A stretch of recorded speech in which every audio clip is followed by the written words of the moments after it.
Coming up in this week's video, we find out how much banger racing really costs. The amount of filter guards, probably forgot a lot more, probably should have remembered a lot more considering I built them. We make progress on clearing out the second barn. We adapt some spares ready for the East Anglian Championship. And we also get the Mark V fully stripped out.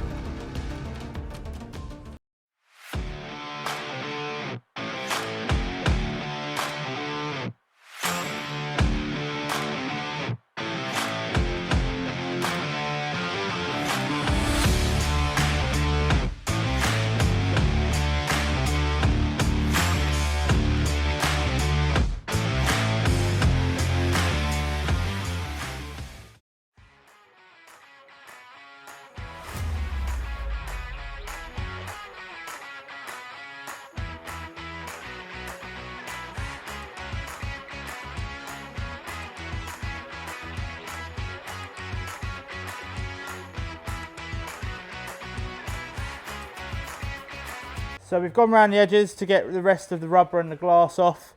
Obviously when you smash your windows, you have the glue, kind of like rubbery glue that goes around the edge of the window to keep the window obviously in. So we obviously went around that, hammered that all out.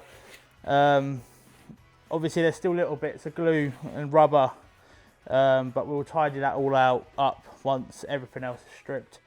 Obviously they're just little bits, but we obviously just get rid of the bulk part of it. And yeah, now it's time to get on to the next job.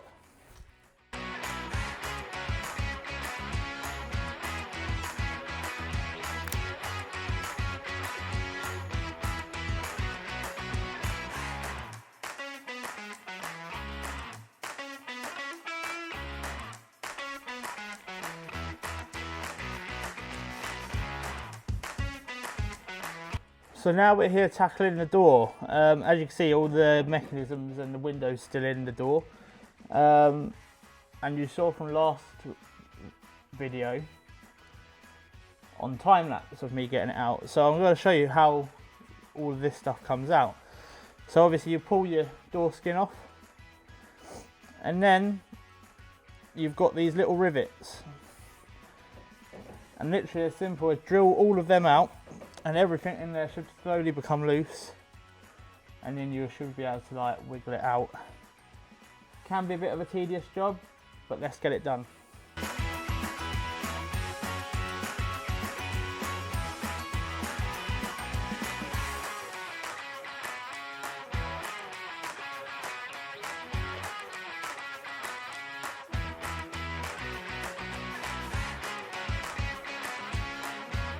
So all the mechanisms and the windows now out of the driver's door. That is as good as ready for bolting up now. Yeah, everything's out that needs to be out. So the next job, we're going to take the windscreen out.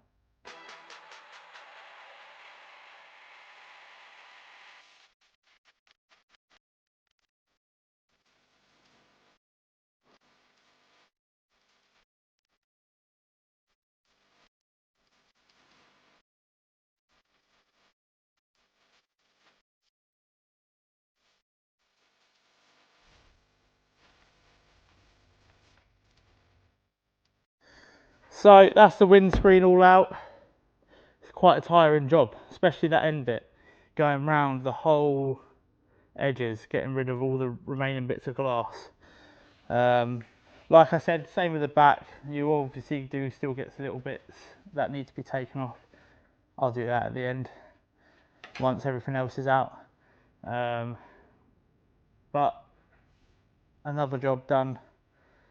Now to tackle the dashboard, the rest of the inside, 2 side windows, then the engine bay.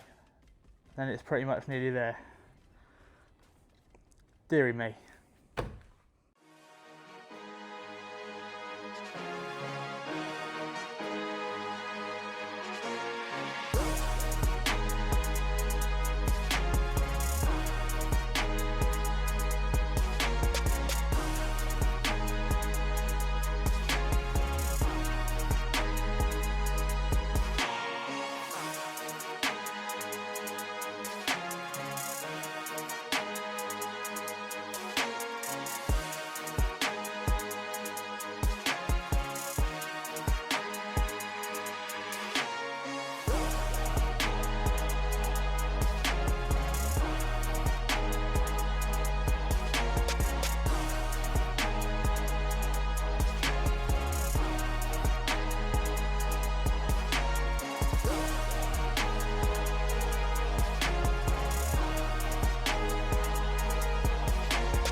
So that is one dashboard disassembled.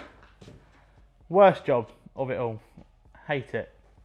I mean, I ain't stripped many cars, and out of it all, that is by far the worst job. Not a close second either. But it's done, it's out. Now to get rid of the last few bits inside, tackle the front, get underneath, take the last bits underneath out, and it's ready. Ready for the Mark IV. I can go crashing now. I've got a car ready.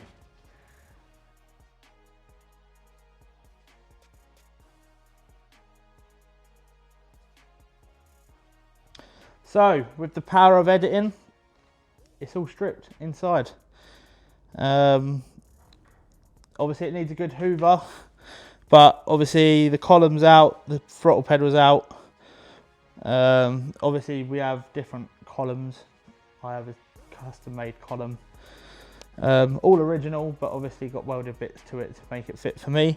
So that will just slot straight in. And obviously throttle pedal, we run a different throttle pedal to the ones on the standard cars. So that's all been taken out ready for when it's ready to be built basically. We've got the windows to smash out, which we'll do now.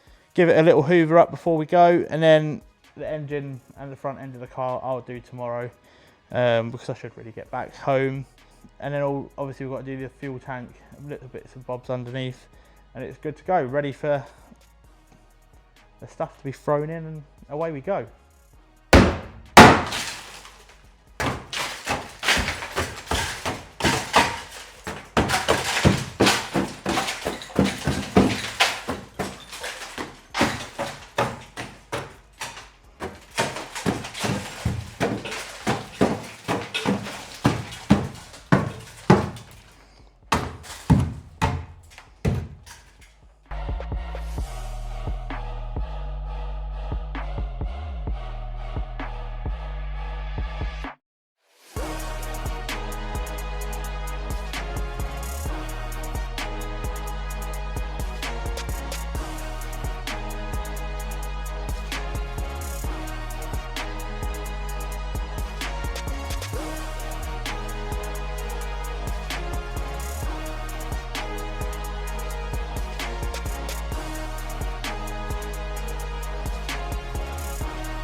So that's what we've got done today.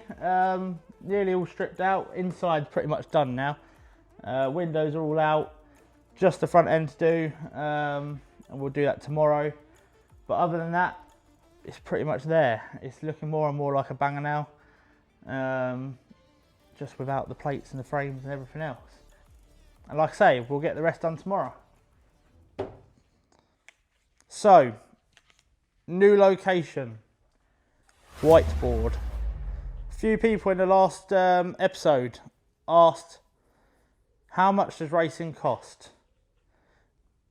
I'll tell you now, there's no definite figure. It's as much or as little as you want it to be. But I'll do a quick rundown for you, because this whiteboard gets no use otherwise, because usually people put their jobs on there. But before the YouTube thing had come about, I didn't really do a lot down here. Occasionally turn up, and that was that. So we'll actually make some use for it, and we'll do some squiggles on the board. So, there are many more banger formulas than this, but these are the ones we're discussing today. I feel like a good teacher. Anyway, back to basic bangers. 1600 bangers, national bangers. Don't have as much knowledge on national bangers because my pockets ain't quite that deep. However, these two, I spent enough money on them. Anyway. Many things you could do with back to basic. Obviously, if you want to build your own, you need to source all of that. But for 2 years of my career, I just turned up, rented, smashed it up, went home, didn't have to deal with it. Perfect. My ideal type of racing. But if you want to build one, car, probably about 250 quid. Could get it cheaper if you've got a sponsor or know anyone.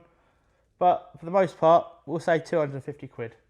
Roll cage, again, looking around £250 mark, second hand. Probably a bit cheaper to be fair. But if you buy new, obviously it's going to be a bit more expensive. Door plate, average price is about 100 quid. But again, second hand stuff, probably a bit cheaper. Fuel pump, cheap. 30 quid maybe, if that. So to get yourself out there, not that much money. You're probably looking at about, to build one, 600 quid maybe. You can buy them built, and sometimes you get them a bit cheaper than that. Depends on what you fancy. Also, you can obviously with the rentals, I used to rent my bangers for about 300 quid. You could do what you want to it. You can write yourself off in the first corner if you really wanted, but 300 quid, turn up, go home, don't need a yard. Not factored that into the pricing, but that is what it is. So, 1600s. The list, slightly longer. Car, roll cage, foot plate, door plate, loom, water tank, side and corner plates, tyres, engine mounts, filter guards. Probably forgot a lot more, probably should have remembered a lot more considering I built them. Anyway, it's a rough idea. So, again, same concept. You can buy them, you can build them. Ain't actually much different in price these days. So to buy all of that, you're probably looking, depends on obviously Astra, Focus, Civic, if you're really keen. But we'll talk about the average cost. So a Focus, to buy one built, you're probably looking at about anywhere between 1600 quid and 1800 quid. An Astra, anywhere from 2 grand to 2.5 grand. Astra's more expensive because they've got a manifold that you have to buy, and they're on carburettor. Expensive. Whereas a Focus is on a cut down injection loom. Cheap. Anyway, 1600s are as cheap or as expensive as you want them to be. You can spend 3 grand plus if you're really keen, or your average price at about 2 grand, or you can probably do it a little cheaper if you're finding stuff second hand. Depends what you want to do. Everyone has a preference. And finally, national bangers. No list. Not going to bother writing it down because there's probably too much to write. And I'll probably forget an awful lot. I've forgotten enough on the 1600s. So I don't even race nationals, so I'm not even going to bother writing everything down. But let's just put 4 grand upwards, probably. If you want to be on the top spec stuff, you're probably looking at about 7 grand now, I think. I might be wrong, but I think that is roughly what some of them boys are paying for all their kit, engines, everything like that. But I think to get yourself out there, you're looking still at a good, at least 3.5, 4 grand, I reckon. Far too much money for me. I mean, if people want to buy some more hoodies, we can do them one day. Just keep buying hoodies, and that we might have a Jag in here instead of an Astra. But I hope that gave you a rough insight into what all of this stuff costs. It's not cheap, but if you have any more questions, fire them in the comments and we'll revisit the whiteboard. This could be the whiteboard of knowledge. I can't give you much knowledge on this channel because I'm not that clever, but I'm good at spending money, so this was a good topic for me. So I thought, you know what? Let's get it on the board. Quick disclaimer before we end this section of the video. Harness. Forgot to add it on all of them lists. And it's probably the most important thing because it actually keeps you within the car. Don't build one without it. And if you do, this disclaimer, don't make me liable anymore. Anyway, let's do some more bangers. So the plan of action for today, we've got a 1.616 valve in this, which is the engines we usually run. It's just going to be used as a spare. Obviously I've got an engine going in my new setup, and I've obviously already got an engine in the Mark IV, so this is just going to be used as a spare. Obviously we've got the Speed Weekend teams coming up, so what we'll probably do is take that with us. So if the engine blows up while we're racing at Speed Weekend teams, or we smash it to bits, we've got another one we can chuck in it so we can get out and obviously help the team. We're going to get as much of the front end stripped as we can. We ain't here for very long today, probably just over an hour, if that. But we're going to try and get as much of the front end done as we can. Then this can all just be put to one side until we need it, which could be after next weekend, maybe not. But we'll see. But we're going to get cracking, get all of this out, and we'll see how we get on.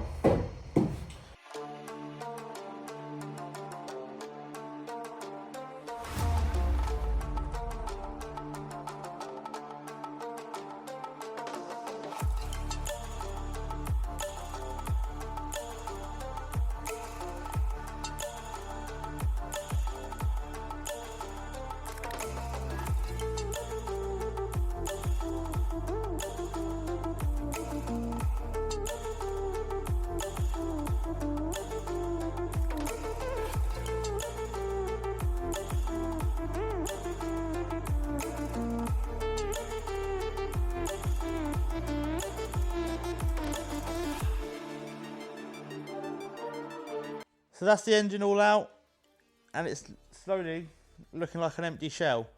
There is still a few little bits that need to come out in the engine bay, but it's, like I say, it's nearly there.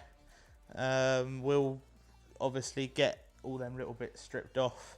Still need to take the fuel tank and bits off underneath the car, but other than that, it's pretty much nearly ready to be bolted up and when it's needed. Obviously we're racing on Saturday at Ipswich. Providing the car doesn't survive, we're hoping it does, but if it doesn't, we'll probably be here all day Sunday trying to get this built so we can take this to Hennisford on Monday. It'll be a big ask, but like I say, if obviously best case scenario, the car survives and we can race both with the same car. But worst case, we have now got this pretty much ready to be built. So, like I say, if we can go and do both with just the Mark IV, great. If not, then it'll be a long day Sunday trying to get it done. But like I say, everything is now out of it that needs to be out of it. Just needs tidying up. Obviously, with the water tanks and things, they obviously sit on the bulkhead, so this all needs cutting away, but like I say, we'll do that on Sunday if we need to. If not, it will just be left until we need it, which will probably be after Hennisford. But yeah, progress with it, and it's nearly there now. So a little update on the barn. It's nearly all cleared out. As you can see, we've got 2 vans in here. Most of the stuff's been cleared out, all the pallets and a lot of the rubbish is all cleared out. Obviously there's a little bit of hardcourt there. That's being collected next week. And then after that, this will all be clear. This is Steve's van, work van, who I share the yard with. His brakes decided they didn't want us to brake anymore on the way home from work on Friday. So he's got to fix the brakes, and this will be out of here as well. And then this will be filled with Vauxhalls.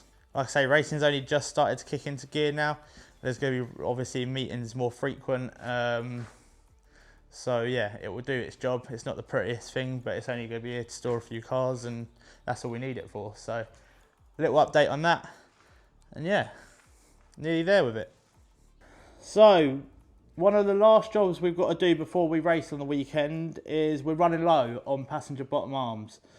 Luckily, I've got tons of driver side bottom arms, and by doing a little bit of work with them, you can convert them from drivers to passenger side. So we're going to sit and do that now. We've got 5 here. We're going to convert them all over. And it all stems from the ball joints here. So on the ball joints, you've got three little rivets that are like holding the ball joint in. So what you can do is you can cut the rivets out and then drill them out, and that will then release the ball joint. And then all you do is flip the ball joint over, bolt it all back up, and just like that, you've got a passenger bottom arm.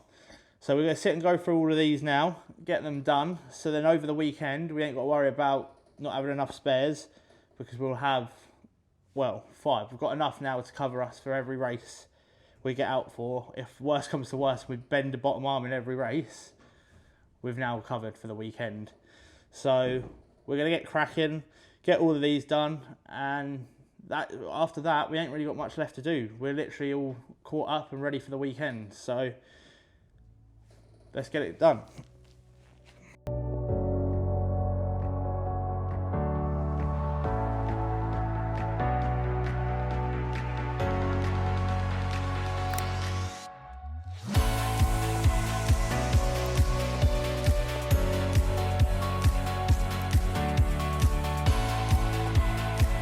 So that's the ball joint all off, and now we just literally rotate it to make it passenger side, bolt it all up.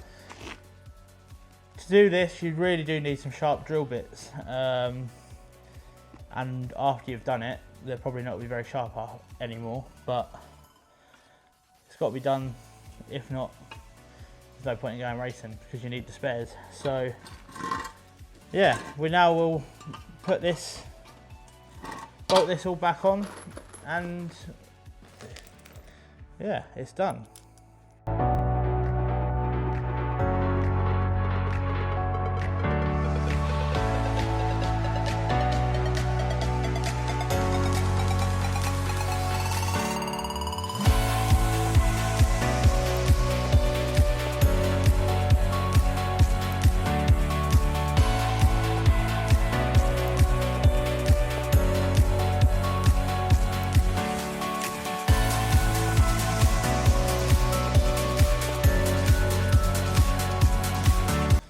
And just like that, that is one passenger side bottom arm now.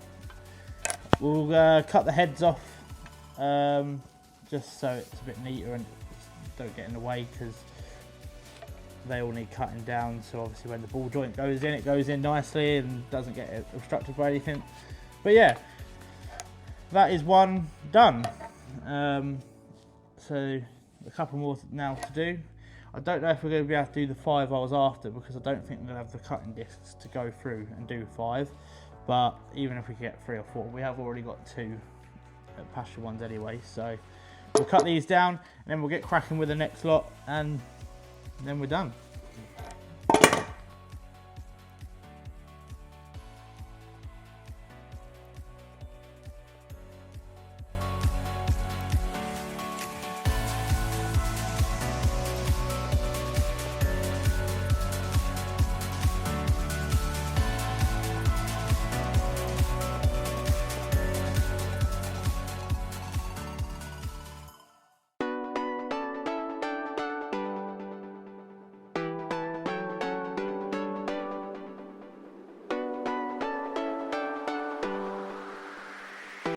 So we managed to get 4 of these done, and that will get us now out of trouble over the weekend. Obviously we wanted to get 5 done, but we kind of ran out of cutting discs. We went through 2 cutting discs. I didn't realise I only had 2 left, but we've got enough now for the weekend. So if worst comes to worst, and the worst does happen, and we bend the bottom arm every race, we actually can replace them now, which is good. But obviously while doing this, it was kind of made me aware that a vise or something like that would have been very handy. Definitely when trying to keep everything still and cutting and multiple things at once. But on the floor he was, got it done, and that is how you convert a driver's bottom arm to a passenger bottom arm. Not bad. So that brings us to the end of this week's video. A little bit shorter this week, because obviously leading up to a busy weekend racing, and we're pretty much up to date with everything we need to do. So not as long. Next week will probably be similar. There's been a fixture change, so Ipswich we're racing Saturday as usual, and then it's now Sunday for Hendersford instead of Monday. That's all been changed this morning. Bit last minute, so that just leaves us with no wiggle room now. So if we get any damage at Ipswich, then we might not be able to race Hendersford. Obviously we only have the one car at the minute, so we don't have that option now to build the car on a Sunday, which is fine. We'll just have to drive semi-sensibly at Ipswich and hope we get no damage. Also, I've got a few ideas with the channel. Obviously there's a lot of videos coming up, and earlier in the week I posted the schedule for the videos that are due to be coming out. Obviously we've got Hendersford and Ipswich over the weekend, which will be separate videos, so they'll be coming out over the next week and a half, 2 weeks. And then obviously with the fixture change now with Hendersford on the Sunday, if my car survives Ipswich and Hendersford, which is very unlikely, but if it does with no damage, we might even take a trip up to Skegness on the Monday. So then we'll have another video to put out, but that is all very dependent on us not getting any damage over the 2 meetings, which is probably not looking likely. Also, obviously with the channel, I am looking into maybe doing some other stuff around different types of motorsport, going to different types of events all over the country and the world really. Things like speedway, touring cars, NASCAR, IndyCar, anything really like that. Anytime I get the chance that I can have a weekend free and I can go and do something like that, would that be something you'd be interested in seeing? Different types of motorsports and things like that? Let me know in the comments below and I'll see what the verdict is and if people are going to be interested in seeing it or not. If you are, then I'll start planning some other bits and bobs to put on the channel as well. If you'd like custom hoodies, t-shirts, anything like that, drop me a message on my business page, RRC Racewear. Obviously that is my job, and if you're looking to get customized bits for your racing, drop me a message. But yeah, like I say, if you can share the video, like it and do all that stuff, be much appreciated, and we'll see you next, well, probably the next video will be Ipswich. Should be coming out Tuesday or Monday. And then obviously the following workshop video on the Wednesday. So a lot coming up, and I'll see you in the next one.